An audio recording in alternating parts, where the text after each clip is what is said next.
Peyğəmbər buyurur, ən bədbəxt insan o insandır ki, cəmaət onun dilindən qorxub ona hörmət edir. Hörmət edirlər, amma hörmətə layiq deyil. Dilindən qorxurlar. Bəzi adamların dili təhlükəlidir. Ona hörmət olunmur, o hörmətə layiq adam deyil. Amma qorxursan, abrundan qorxursan, hörmət edirsən. Hamının fikri budur ki, bundan işin olmaz. Dili pisdir, sındırar, qəlbivi sındırar, abruv aparar. Vəhfəz lisanəkə tuaz. Dilivi qoru, izzətli olacaqsan. Doğrudan da dilə nəzarət eləyəndə insan izzətli olur. Danışığını bilir, yerini bilir, harda danışarlar, harda susarlar, harda zarafat eləyərlər. Bunların hamısının yerini biləndə insan artıq yavaş-yavaş hörmətli, izzətli olmağa başlayır.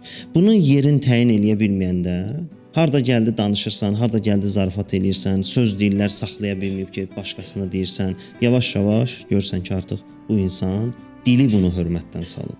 Hörmətsiz adamdır dilinə görə.